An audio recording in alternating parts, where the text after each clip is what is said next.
এখন মনে হচ্ছে প্রথমে মেয়েকে পাঠিয়েছে, বউকে পাঠিয়েছে, এখন হয়তো বড়েরও আসার ইচ্ছা আছে। তোর আছে খাট, খেটে তাও তো খাটতে পারবি না, কোমরে ব্যথা। বলি ও ননদি, ও বলি ও ননদি, আর দু মুঠো চাল ফেলে দে হাড়িতে, ঠাকুর জামাই এলো বাড়িতে। ও ননদি, ঠাকুর জামাই এলো বাড়িতে। বলি ও ননদি, আর দু মুঠো চাল ফেলে দে হাড়িতে, ঠাকুর জামাই এলো বাড়িতে। ও ননদি, ঠাকুর জামাই এলো বাড়িতে। ওয়েলকাম টু টক ঝাল মিষ্টি উইথ ইপসিতা। আমি ইপসিতা, কেন নো গালাগালি নো কিস্তি ওনলি মস্তি। তো আজকের ভিডিওর শুরুতে ইন্ট্রোডাকশনে যে গানটা গাইলাম, কেন গাইলাম বলুন তো? আমি জানি সবাই হয়তো বুঝে গেছেন, কারণ আজকে বেশ কিছু কথা হবে কাকে নিয়ে না, ঠাকুর জামাইকে নিয়ে। হ্যাঁ, এখন এই ওয়াইটিতে লেটেস্ট যে কন্ট্রোভার্সিটা সবচেয়ে বেশি কিক আপ দিয়ে চলছে, আর যেটা নিয়ে সবাই মোটামুটি খুব ইন্টারেস্ট আমরা দেখাচ্ছি, সেই কন্ট্রোভার্সিটা অবশ্যই কণিকা আর তার ননদের যে কন্ট্রোভার্সি চলছে, সেই কন্ট্রোভার্সিটার জন্যই আজকে কণিকার যে ঠাকুর জামাই তার সম্পর্কে বেশ কিছু কথা আমরা আলোচনা করব। কারণ আজকে কণিকাই তার ভিডিওর মধ্যে এমন একটা ইঙ্গিত দিয়ে গেল, যাতে মনে হচ্ছে যে প্রথমে তো ননদের মেয়েকে নিয়ে এসেছিল, তারপর আবার ননদ আসলো, এইবার মনে হয় ঠাকুর জামাইও ঘাড়ে এসে পড়লো বলে। হ্যাঁ, আগের থেকেই মনে হয় প্রি প্ল্যান করে সমস্ত কিছু করেছে, সেই জন্যই আগে মেয়েকে পাঠিয়েছে, তারপর বউকে পাঠিয়েছে, এরপর নিজেও কণিকার ঘাড়ে বসে খাওয়ার ব্যবস্থা হয়তো করতে চাইছে। তো যাই হোক, এই বিষয়টা নিয়ে দু রকমের কথা শুনেছি। কণিকা নিজের কথাটা বললো, আবার সোনার মায়ের মুখে আরেক ধরনেরই কথা শুনলাম। তো সেই জন্য এখন আসল কি নকল কি বিষয় আমরা একটা আলোচনা মোটামুটি করতেই পারি, সেটা কোনো অসুবিধা নেই। হেলদি সুন্দর একটা আলোচনা। তো এই হেলদি সুন্দর আলোচনা দিয়ে মনে পড়ে গেল, গতকালকে আমার কমেন্ট বক্সে একজন কমেন্ট করেছেন, মেন কমেন্টটা করেছে বর্ণালী। তো বর্ণালী বলছিল যে যেরকমভাবে আপনি আর কি ভিডিও করেন, সমালোচনা করেন কিন্তু অপমান করেন না, সেটা সত্যিই খুব ভালো লাগে আমার শুনতে। তো সেটার উত্তরে আরও অনেকে, ভালোবাসার মানুষরা অনেকে অনেক কমেন্ট করেছে, কিন্তু তার মাঝখানে একজন কমেন্ট করেছে যার আইডিটার নাম হচ্ছে চমচম। তো সেই চমচম আইডি থেকে উনি বলেছেন যে উনি বরাবরই, মানে আমার কথা বলছেন, যে উনি বরাবরই ভালো ভিডিও করেন। আপনারাই তো আপনাদের ওই আলুর বস্তা, আলুর বস্তা, আর ওরা যে আলুর বস্তা যে বলেছিল, বলদা মহিলা, বলদা হাতি, এইসব বলেছিল, ওরা এমনিই বলেছিল উনি ভালোই ভিডিও করেন, কিন্তু জানি না এখন কিসের লোভে উনি আমতা করে ভিডিও করছেন। তো আমি তাকে উত্তরটা এটাই দিয়েছি যে ভিডিওর মধ্যেই উত্তরটা দেবো, কারণ সত্যি কথা বলতে লিখতে গেলে অনেক বড় হয়ে যেত। তো এই যে চমচম আইডিটা, এটা ওনার হয়তো সদ্য খোলা আইডি, কিন্তু আমি বুঝতে পারছি যে ইনি হচ্ছেন সেই সময়কার, যেই সময় আর কি প্রথম আমি কণিকাদের নিয়ে ভিডিও করেছিলাম, আর সেই ভিডিওর মধ্যে যারা প্রশংসা করেছিল, ভূয়সী প্রশংসা করেছিল, তাদের মধ্যে অবশ্যই ইনি একজন, বুঝতে পারছি। তো পরবর্তীকালে যখন কণিকাদের নিয়ে আমি ভিডিও করা বন্ধ করে দিলাম, সেই মানুষগুলোই কিন্তু আমাকে কি বলেছিল, ঢেপসি তুমি যতই ওরো, ভিউজ তোমার 100 বার। তো ভাবুন, 1 লাখ, 35,000, 10,000, 15,000, 5,000, 1,000, সেখান থেকে 112 ভিউজ নিয়েও হাসি মুখে যে ভিডিও করতে পারে, তার ক্ষেত্রে লোভ কথাটা কি কোনোরকমভাবে খাটে? কোনোরকমভাবে খাটে? তো আমাকে উনি বলছেন যে আমি আমতা করে ভিডিও করছি। না, আমি না তখন আমতা করে ভিডিও করেছি, না এখন আমতা করে ভিডিও করছি। আপনি মনে হয় সমালোচনার যে মানেটা, সেই সমালোচনার মানেটাই আপনার সংজ্ঞাটা চেঞ্জ হয়ে গেছে, কারণ আপনার মনে হচ্ছে এই সমালোচনা করতে গিয়ে হাগু, মুতু, হাগা, হ্যাঁ, শক্ত হাগা, পাতলা হাগা, বমি, হ্যাঁ, এই জিনিসগুলো শুনে আপনার কান এত ইমিউন হয়ে গেছে যে আপনি মনে করেন যে ওই সব ওয়ার্ডগুলো ব্যবহার না করলে মনে হয় সমালোচনা করা যায় না। আর যারা ওই সব ওয়ার্ডগুলো ব্যতীত, কোনো গালাগালি খিস্তে ব্যতীত যারা ভিডিও করে বা কথা বলে বা সমালোচনা করে, তাদের কথায় কোনো দম নেই, তার মানে তারা আমতা করে কথা বলছে। তো আমি সারা জীবন এরকম আমতা করে কথা বলাটাই শ্রেয় বলে মনে করবো। আমি মনে করি যে কড়া সমালোচনা করব। আপনি যিনি আমাকে এই কমেন্টটা করেছেন, তিনি জানেন যে শুধু কথার মাধ্যমে আমি নুন সহ কাঁচা লঙ্কা কারোর গায়ে ডলে দেওয়ার ক্ষমতা রাখি, কিন্তু এখন যে বিষয়টা চলছে তার জন্য কাউকে ওই নুন লঙ্কা মাখানোর, সেটা আমার মনুষ্যত্বের মধ্যে পড়ে না, কোনো দিনই করিনি আর কোনোদিনও করবও না। তো তখনও বলেছিলাম, আর এখনও গিয়ে মিলিয়ে দেখে নিন, আমি বলেছিলাম যে ওর কোনো ক্ষতি করার জন্য কিন্তু আমি প্রথম ওর বিরুদ্ধে মুখ খুলিনি, আমি জাস্ট ওকে শুধরে দিতে চেয়েছিলাম। সেখানে কথায় কথা বেড়ে বিষয়টা এরকম হয়েছে। আমি যখন প্রথম ওদের নিয়ে ভিডিও করেছিলাম তখনও 3 বেলা ভিডিও করতাম না, আর না পরবর্তীকালে যখন কন্ট্রোভার্সি ফুল প্লেজেড করেছি তখনও না 3 বেলা ভিডিও করেছি ওদের নিয়ে, কোনোদিনই করিনি। তো যিনি এই কমেন্টটা করেছেন না তখন আমাকে চিনেছিলেন না এখন আমাকে চিনেছেন। হ্যাঁ, লোভ হয়, যদি ব্লগ চ্যানেলে ভালো ভিউজ আসে সেটার জন্য লোভ হয়, তার জন্য খাটি। কিন্তু কন্ট্রোভার্সি আমি জানি, আমি আমার মনের কথা বলেছি, কিছু মানুষের সেটা ভালো লাগবে, কিছু মানুষের সেটা ভালো লাগবে না, সেটা ভেবে নিয়েই আমি ভিডিও করি। প্রত্যেক কটা ভিডিও আমি যেটা করি আমি মনে করি যে হ্যাঁ এই ভিডিওটাতে ভালো ভিউজ আসবে, সেটা আমার মনে থাকে, কিন্তু ভিউজ আসবে বলেই আমাকে যেটাতে ভিউজ আসবে সেটাতে ভিডিও করব, সেটা না তখন করেছি না এখন করেছি। না মান আর হুশ দুটো বজায় রেখে তখনও ভিডিও করেছি, এখনো ভিডিও করছি। তো আমি চাইলে ওদের এই পারিবারিক কেচ্ছা ওরা সামনে এনে বিক্রি করছে সেটাকে নিয়ে একদম মানে চাচা ছোলা করে ভিডিও করতে পারতাম, কিন্তু লাভ কি আছে? আমি তখনও বলেছি এখনো বলছি যে কোনো ব্লগারকে মানে শেষ করে দিয়ে আমাদের কোনো লাভ নেই। ব্লগার আর সমালোচক তাদের সহাবস্থান দরকার, ব্লগারদেরও ভালো ভিউজ হবে আর সেটাকে নিয়ে ভিডিও করে আমাদের যে সমালোচক আছে বা কন্ট্রোভার্সি ক্রিয়েটার আছে তাদেরও ভালো ভিউজ হবে। এটা ভাবে প্যারালালি যদি আমরা চলতে পারি সেভাবেই চলাটা উচিত, আর ভিডিওর মধ্যে যেটুকু দেখা যাচ্ছে সেটা নিয়ে কথা বলাটাই উচিত। তো আশা করি বোঝাতে পারলাম। আপনার মনে হচ্ছে যে লোভ জিনিসটা আমার কোনোদিনই ছিল না, যদি থাকতো তাহলে এই যে সত্যি কথা বলতে যে সময় পিক টাইম এত ভিউজ, সেই সময় ভিউজ আমি কেটে কেটে সব মানে ছেড়ে দিয়ে চলে যেতে পারতাম না। তো যাই হোক, আপনার কাছে লোভ মানে কি আমি জানি না, তো কোন লোভ এমন থাকতে পারে যেটাতে আমি ওদের নিয়ে ভিডিও করছি, ওদেরকে যা বলার বলছি, রীতিমতো ওরা যেটা করছে সেটা নাটক, সবার সামনে সেটা তুলে ধরছি, হ্যাঁ এই সমস্ত কিছু করছি, তার সত্ত্বেও আমার আমতা আমতা জায়গাটা কোথায় দেখলেন? কোথায় আমাকে আমতা আমতা করতে দেখছেন? আমি জানি এটুকুই যে স্পষ্ট কথা স্পষ্টভাবে বলছি যথেষ্ট। সেইটার জন্য কোনো মানুষকে মানে নখ দিয়ে দাঁত দিয়ে কামড়ে ছিঁড়ে তাদেরকে রীতিমতো অপমান করে কোনো রকমভাবে নিচে টানার, সেটার নামকে সমালোচনা বলেন। আমি বরাবরই সমালোচক ছিলাম আর আমি সমালোচকই থাকবো।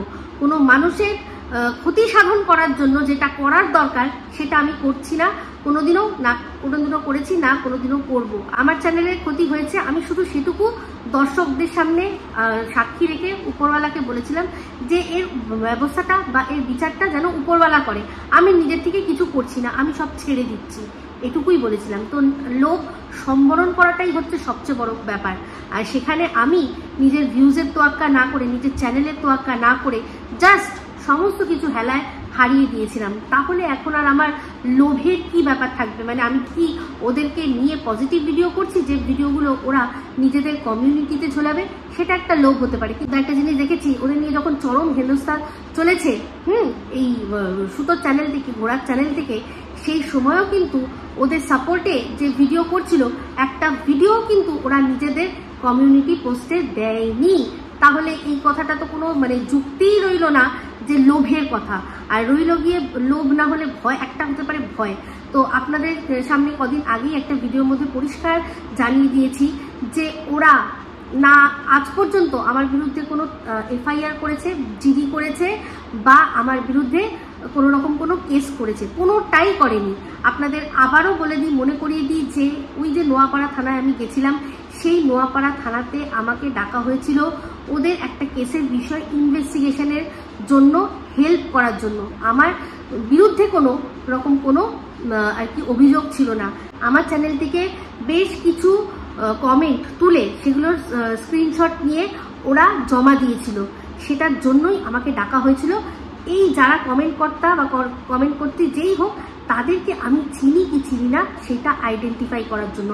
আমার ভিডিওর মধ্যে কোনো রকম কোনো আপত্তিকর জিনিস ছিল না, তাই সেই প্রত্যেক কটা ভিডিও এখনও রয়েছে। যদি সত্যি সেরকম কিছু থাকতো তাহলে যেরকম কিনা এই ঘোড়ার চ্যানেল থেকে 6টা না 8টা ভিডিও ওরা রীতিমতো গায়েব করিয়ে দিয়েছে কোর্টের অর্ডারের বলে, সেরকম তাহলে আমার চ্যানেলেও কোনো না কোনো ভিডিও, একটা না একটা ভিডিও তো ওরা সরিয়ে দিতে পারতো। কোনো একটাও কিন্তু ভিডিও আমার সরানো নেই, সব রয়েছে, প্রত্যেক কটা রয়েছে। তাই এই লোভের প্রশ্নটার কথা আর বলবেনই না, আগে বুঝুন লোভ জিনিসটা কি, তারপর না হয় মুখ খুলবেন। এই যে লোভ দেখুন না, দেখুন এই যে চ্যানেলটা যেখানে আর কি হাগা মোতা ছাড়া কোনো কথা হয় না, মানে ঘোড়ার চ্যানেল, সেই তার লোভটা দেখুন। সে কি করলো, যেই এদের পারিবারিক কেচ্ছা দেখলো, বরকে পাশে নিয়ে প্রপ হিসাবে বসিয়ে সে ভিউজ ইনকাম করলো তাদের ঠেস দিয়ে, তাদের খোঁচা দিয়ে, তাদেরকে আবারও তাদের ওই দুঃখীরবটা সেটার উপর হাত দিয়ে। কিন্তু চিন্তা করে দেখুন তো, যদি সত্যি লোভ হতো, আজকে এই কণিকা কিন্তু চিরুনি ঘুরিয়ে আমার বরকে প্রশ্ন করেছিল। কণিকা কোনোদিনও এই চ্যানেলের যে আর কি ঘোড়া চ্যানেলের তার যে হাজব্যান্ড, তাকে কোনোদিনও কোনো প্রশ্ন করেনি, কিন্তু আমার হাজব্যান্ডকে প্রশ্ন করেছিল। আজকে যদি সত্যিই সেরকম হতো, লোভের হতো, তাহলে আজ আমার বর আসতো উত্তর দিতে যে এখন বলো তোমাদের যে পারিবারিক কেচ্ছা তোমরা কি আটকাতে পারছো? আমার বউকে বলেছিলে যখন, আমি তো আটকে দেখিয়ে দিয়েছি। তার কিন্তু বলার রাইট ছিল, কিন্তু না, সে বলবে না, সে কখনোই বলবে না। হ্যাঁ, একটা কথা কণিকা বলেছিল যে আপনি তো আমার বাবার মতো। তো সেটা শুনে হাসাহাসি আমরা সবাই করেছিলাম, কারণ বয়সের দিক দিয়ে বাবা হয়তো হতে পারবে না, কিন্তু যাই হোক, একটা কথা তো আমরা জানি যে বড় দাদাও কিন্তু বাবার সমান হয়। তো হয়তো সেরকমভাবে কিছুটা হাসির ছলে, মজার ছলে নিয়েই আমার বর কিন্তু কোনো দিনও সেই জিনিসটাকে নিয়ে আর এগোয়নি যে এখন আমার সুযোগ এসছে, এখন এই মেয়েটিকে তাকে আমি প্রশ্ন করি বা তাকে আমি উত্তর দিই কিছু। এটাকে বলে লোভ। যদি সত্যি সেটা করতো তাহলে সেটা ভিউজের নেশায়, লোভে পড়ে পয়সা ইনকাম করার জন্য করতো, কিন্তু করেনি। কিন্তু তার সেই অধিকারটা ছিল। আমাদের দুজনের যে ঝামেলাটা হচ্ছিল, আমাদের দুজনের যে মানে যা হচ্ছিল দুজন মহিলার মধ্যে, তার মধ্যে ও কিন্তু সবার আগে আমার বরকে অ্যাটাক করেছে, আমার বরকে টেনে নিয়ে এসছে। আমি কিন্তু টানিনি। আমি যা বলার ওকেই বলছিলাম, ওর হাজব্যান্ডকেও বলিনি। সেক্ষেত্রে ওর হাজব্যান্ডও নিজের থেকেই ঝাঁপিয়ে এসে আমার বিরুদ্ধে ভিডিও করেছে। তার উত্তর কিন্তু চাইলে আমার বর দিতে পারতো, কিন্তু দেয়নি। এইটাই হচ্ছে, এই জিনিসগুলোই আপনারা কোনোদিনও বুঝবেন না। তো যাই হোক, বুঝবেন না বুঝবেন সেটা সম্পূর্ণ তাদের, যারা দেখছে তাদের ব্যাপার। বেশ কিছু মানুষ বোঝেন, সেটুকুই যথেষ্ট। তো যাই হোক, চলে আসি কণিকার ভিডিওর মধ্যে। আজকে কণিকার যে ভিডিওটা দেখলাম, সেই ভিডিওটা আগের দিনে যে মহা এপিসোডটা চললো সেই অনুযায়ী কিন্তু এই এপিসোডটা অতটাও কিন্তু মানে যেটা বলবো আপ টু দ্য মার্ক হয়নি। পারফরমেন্স ঠিক আছে, চোখ টোকগুলো একটু ফুলিয়ে ফুলিয়ে বেশ কিছু কথা বলতে বসেছে, তার মধ্যে কয়েকটা খুব ইম্পর্টেন্ট কথা। সেই ইম্পর্টেন্ট কথাটা কি? এক হচ্ছে, যেহেতু কণিকার বিরুদ্ধেও একটা অভিযোগ এসছে যে কণিকা নাকি সবকিছু ওর মায়ের আর তার বোনের দিদির আর কি কথা মতো করছে। দিদি আর মা ওপাশ থেকে ফোনে কি করছে না, মদত দিচ্ছে, বুদ্ধি দিচ্ছে, কান ভাঙানি দিচ্ছে। এই অভিযোগটা কে করেছে? কণিকার শাশুড়ি। আজকে কণিকাও কিন্তু পরিষ্কার বলে দিল যে এই যে ঘটনাটা ঘটাচ্ছে, সোনা যে ঘটনাটা ঘটাচ্ছে, এটা কিন্তু সম্পূর্ণ সোনা নিজের বুদ্ধিতে করছে না। সোনা আর সোনার মাকে কেউ না কেউ পরিচালনা করছে। সেই পরিচালনার ভার দিল কাকে? কণিকা তার ঠাকুর জামাইকে, মানে সোনার বরকে, যে হয়তো এর পেছনে তার মদত আছে। আর শুধু তার নয়, আমার মনে হচ্ছে ও নিজের বড় মানে যে ননদ আছে তাকে আর ভাসুরকেও কিন্তু টানার চেষ্টা করছে, যে তাদেরও নিশ্চয়ই কোনো মদত আছে, সেই জন্যই এই জিনিসটা হচ্ছে। আর কথাটা যদি বলে থাকে, কথাটা তো খারাপ কিছু বলছে না, কারণ ওরা সবাই ভিডিও করছে, ওরা সোশ্যাল মিডিয়ায় রয়েছে, সবাই সবার ভিডিও দেখে। সেক্ষেত্রে একবারও কেউ এদের ঝামেলা অশান্তিটা থামাতে আসছে না, তো সেটা তো অবশ্যই একটা মানে অবাক কাণ্ড না। আর থামাতে আসছে না কেন বললাম? কারণ হচ্ছে গিয়ে যদি সত্যি থামাতে আসতো, যদি সত্যি কিছু ওদের মধ্যে বলার চেষ্টা করতো, তাহলে কেউ না কেউ তো ক্যামেরা বন্দি করে সেটা দেখাতো আমাদেরকে, তাই না? এত ভালো সুযোগ, এত সুন্দর কন্টেন্ট কি কেউ ছেড়ে দেয়? কেউ তো ছাড়ে না। তাহলে যখন দেখানো হচ্ছে না, তার মানে বুঝতেই পারছি হয়তো যে ওরা কেউ আসছেই না, এদেরকে এদের মতো ছেড়ে দিয়েছে, আর পিছন থেকে এরা শুধু ফোনে মদত দিচ্ছে। আচ্ছা, একটা জিনিস চিন্তা করুন, কণিকা তার আগের দিনের ভিডিওটাতে বলছিল যে সে যখন সমস্ত কিছু ছেড়ে দিয়ে বিয়ে করবে বলে এসেছিল, তখন বড় ননদের বর কিন্তু বলেছিল যে যা করবি ভেবেচিন্তে করবি। এমনকি শাশুড়িও বলেছিল যে ভাবিয়া করিও কাজ, করিয়া ভাবিও না।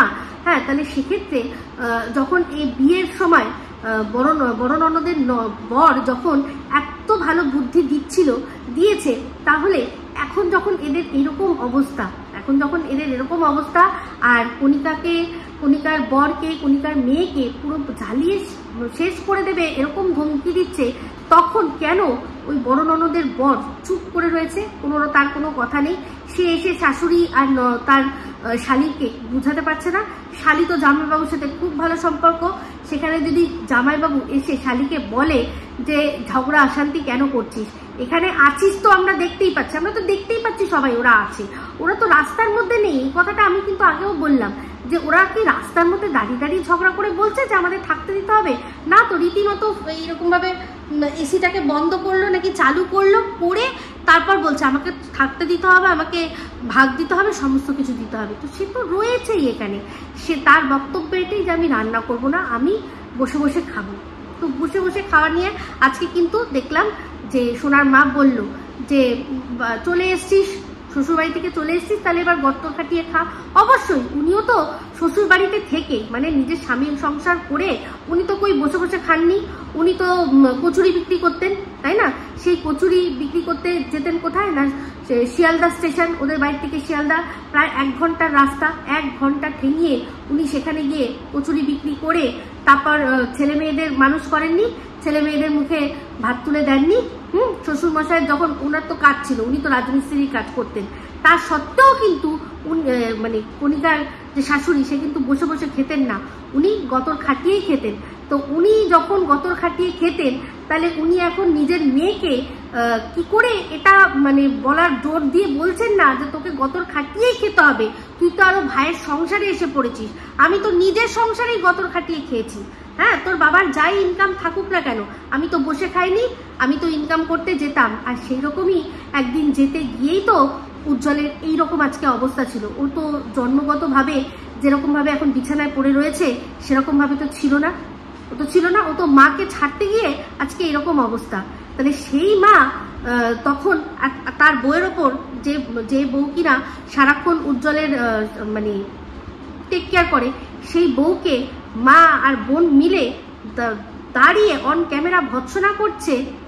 সেখানে উজ্জ্বল বলতে পারছে না এই কথাটা, যে এই এত কথা তো প্রয়োজন ছিলই না, এত কথা আমার বউকে তোমাদের বলার প্রয়োজনই ছিল না।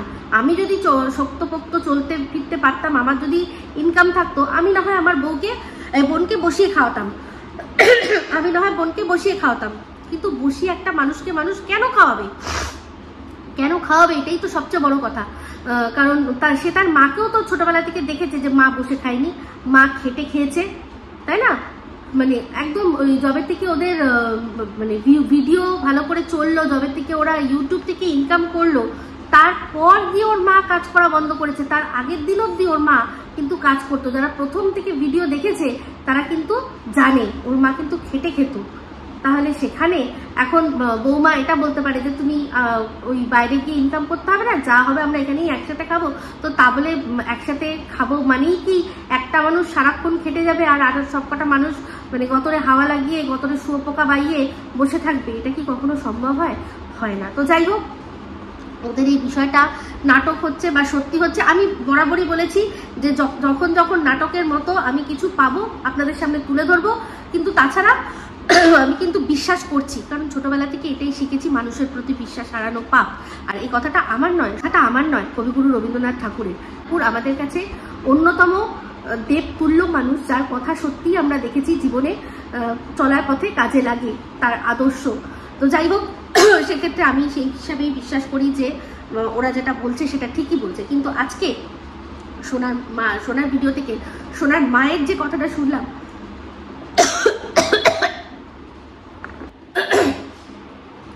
তো যাই হোক, আজকে সোনার মা সোনাকে বলছিল যে থাকবি থেকে গর্ত খাটিয়ে খাবি। সেক্ষেত্রে তারপর আবার বললো, ও গর্ত খাটিয়ে খাবি কিভাবে, তোর তো আবার কোমরে ব্যথা।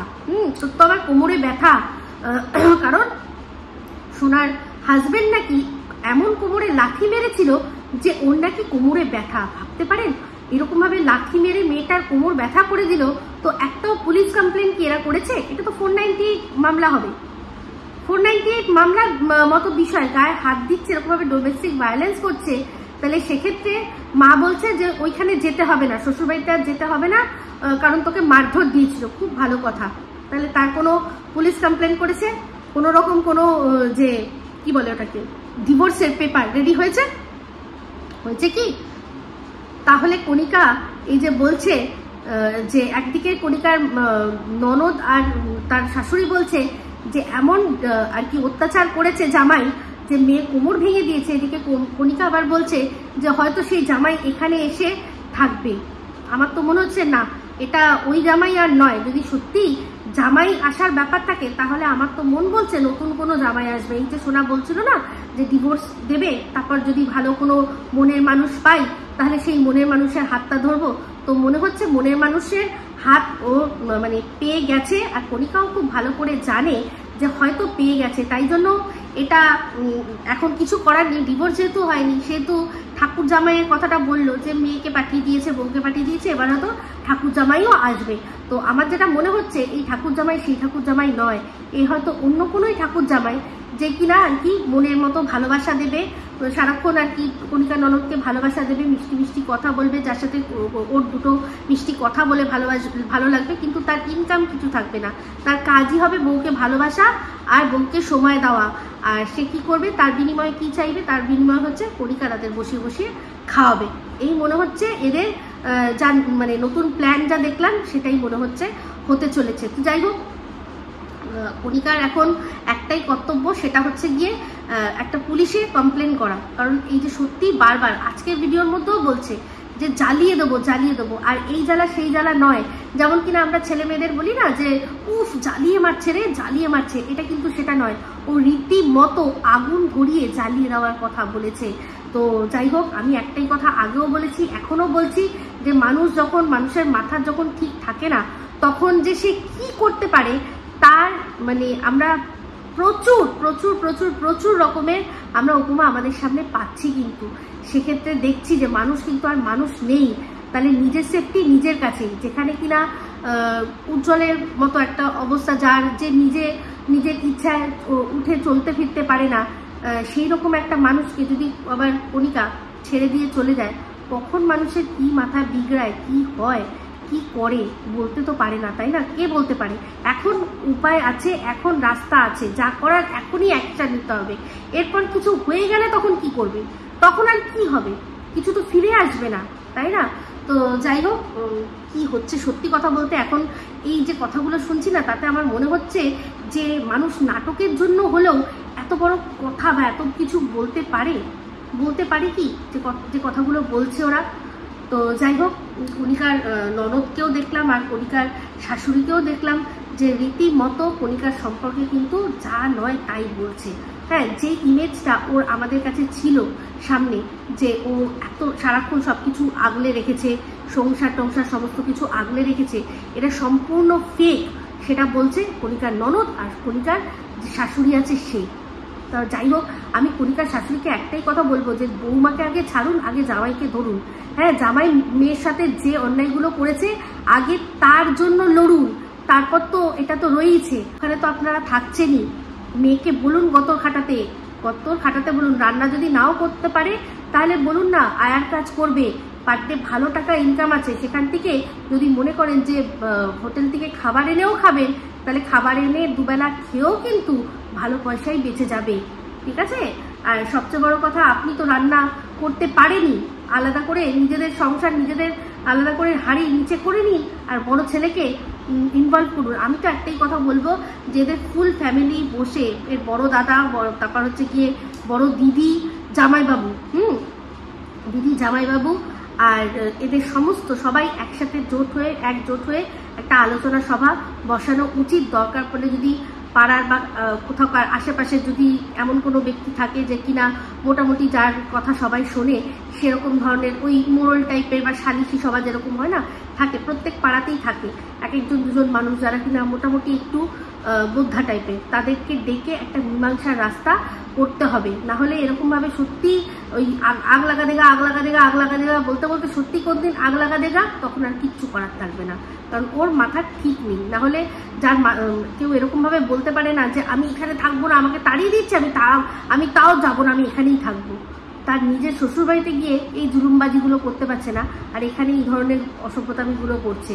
তাই জন্যই বলছি, যা করার এখনই করো, এটাই হাই টাইম, না হলে পরে হাত কামড়েও কিচ্ছু করতে পারবে না। আর পাশাপাশি যারা রয়েছেন অনেকেই কমেন্ট করছেন, তাদের বলবো এই বিষয়টা আপনারা সত্যি একটু নজরে রাখবেন, কারণ কোনো একটা বাই চান্স কোনো অপ্রীতিকর ঘটনা যদি হয়ে যায়, সেটা কিন্তু ভালো হবে না। আমরা অনেক কিছু, অনেক ঘটনা যা দেখছি না সেগুলো সত্যি কথা বলতে বিশ্বাসযোগ্য না, কিন্তু তাও সেগুলো ঘটছে, বাস্তব। তো বাস্তব থেকে মুখ ফিরিয়ে কেউ কোনোদিনও ভালো থাকতে পারেনি। একটাই বলবো, তাড়াতাড়ি আর কি এই বিষয়টা নিয়ে একটা পুলিশ কেস টেস কিছু একটা হোক। আর যদি নাটক এটা হয়ে থাকে তাহলে বলবো যে ভালো, আরো আরো আরো অনেক বেশি ভালো, কারণ এন্টারটেনমেন্ট তো হচ্ছি আমরা, ভালো লাগছে দেখতে। বিশ্বাস করবেন না, খুঁজে খুঁজে বারবার করে দেখছি চ্যানেলে গিয়ে, যে দেখি নতুন ভিডিও এসছে, তাহলে দেখুন আমি একজন ভিউয়ার, আমি একজন শুধু ভিউয়ার শুধু না, আমি হচ্ছে একজন কন্ট্রোভার্সি ক্রিয়েটার। তেমনি আমার যদি এরকম এত উৎসাহ থাকে তাহলে আরো অনেক মানুষ রয়েছে, তাদেরও কিন্তু উৎসাহ রয়েছে। তাহলে যদি এটা নাটক হয় তাহলে উৎসাহটা তোমরা দিতে পারছো, কিন্তু ধরে রাখাটা কিন্তু তোমাদের ওপর। ভালো করে এই বিষয়টা যদি নাটক হয় তাহলে আরো ভালো জমিয়ে দাও, একটু চুলো একটু এই নড়ানড়ি, একটু একে অপরের ওপর ঝাপাঝাপি এগুলো হোক, তাহলে কিন্তু টিআরপি আরো বাড়বে। আলটিমেট যদি ভিউজ দরকার হয়, দুনিয়ায় দূর ছাইকে কি বললো, ছেড়ে দিয়ে ভিউজের জন্য পুরো ঝাঁপিয়ে পড়ো, আর কিছু হোক না হোক ভিউজ তো হচ্ছে। এরপর যদি কোনো সময় তোমরা বলো যে না নাটক ছিল এটা, কি হবে? দর্শকরা দুদিন বলবে নাটক, এরকম নাটক করলে, আবার 3 দিনের দিন ভুলে যাবে। এর আগেও তোমরা এরকম একবার নাটক করেছিলে, দর্শক একটুখানি এটা নিয়ে আলোচনা করেছিল, তারপর আবার দেখো, আবার যখন এই ধরনের ভিডিও দিচ্ছ লোকে দেখতে তো আসছে। তো এটাই হচ্ছে আসল ব্যাপার। আমি তো ফুল টু সাপোর্ট, যদি নাটক হয় ফুল টু সাপোর্ট, কারণ দর্শকরাই ডিমান্ড করছে নাটকের, দর্শকরাই। তো সেক্ষেত্রে কোনো রকমভাবে কোনো সমালোচনার আর পরোয়া করে কোনো লাভ নেই। ভিউজটাই যদি আলটিমেট হয়, তো ভিউজ হচ্ছে তো সব হচ্ছে, ব্যাস। লোকে তো খোটাও ভিউজেরই দেয়, মনে আছে? আমাকেও কিন্তু ভিউজেরই খোটা দেওয়া হতো। তাহলে দেখতে পাচ্ছ, ওসব নিয়ে চিন্তা করে লাভ নেই। ভিউজটাই যখন আসল, সেটা হচ্ছে ভিউজই হচ্ছে ভগবান, ঠিক আছে? মানে কারণ ভিউজ তো ভগবান কেন বলছি, কারণ সব তো দর্শকরাই দেয়, তাই না? আর আমরা দর্শকদেরকেই তো ভগবান মনে করি। তাই জন্য চলো কিপ ইট আপ, চলো এই হচ্ছে ব্যাপার। কণিকার ভিডিও দেখে এটুকুই বুঝলাম। সোনারও ভিডিওটা আমি দেখেছি, সেখান থেকেও যা বলার বললাম। এরপর আবারও যদি জানি অনেক কিছুই থেকে গেছে, যদি বলার হয় নিশ্চয়ই আসবো। তো এই ভিডিওটা ভালো লাগলে লাইক শেয়ার কমেন্ট করতে ভুলবেন না। যারা চ্যানেলটা সাবস্ক্রাইব করেননি তারা সাবস্ক্রাইব করে নেবেন। সবাই ভালো থাকবেন, সুস্থ থাকবেন। আবার আসছি খুব শীঘ্রই এক নতুন ভিডিও নিয়ে। আমি Ipsita signing off. Love you all.